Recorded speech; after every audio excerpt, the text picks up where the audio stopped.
Hi everyone, this is a walkthrough of a Boomi Atom in VisualVM.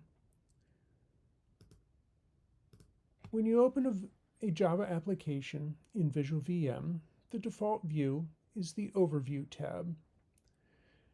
This tab shows the process ID, the host name, the Java version, JVM arguments such as heap size and file encoding.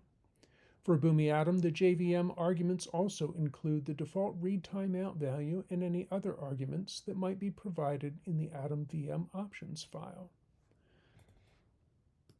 The System Properties tab shows Java system properties and environment variables that are set at the operating system level and are read by the JVM at startup.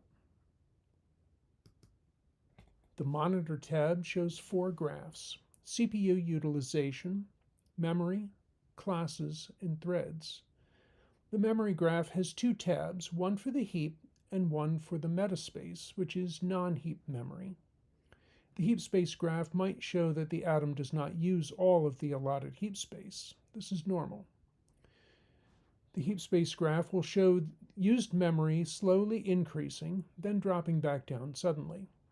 This happens because the atom creates objects in memory and then periodically runs the garbage collector to remove unreferenced objects, thus reclaiming memory.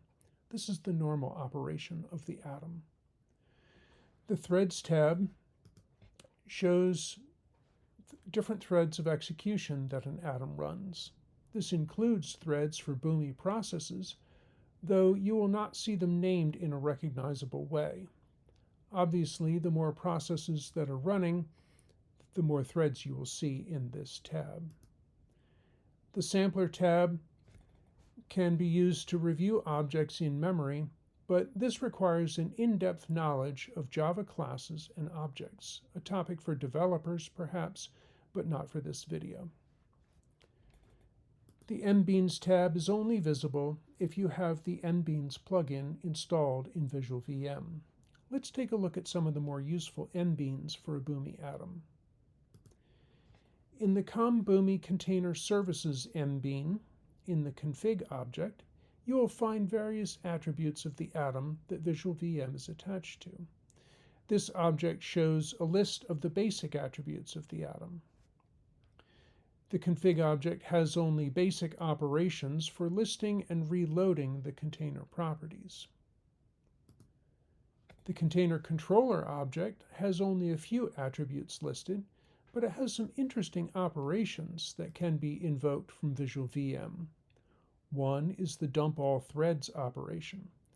This writes a thread dump to the container log file. This can be useful if there is no other way to capture a thread dump. 2 others are enable debug logging and enable connector trace logging. These allow you to enable and disable these settings without restarting the atom. The Execution Manager object shows attributes related to Boomi process executions. The attributes do not refresh automatically in this view, so you must click the refresh button at the bottom of the window to update the values. The Local Execution Count attribute shows the number of process executions running at the moment. The Operations tab provides a couple of methods for canceling a local execution. Ignore the stop worker methods, as these are only active for a Boomi Cloud runtime.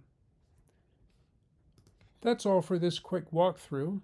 In a separate video, I'll show more about the MBeans for a Boomi Atom, and in another video, a Boomi molecule, and I'll try to highlight the differences. Thanks for watching.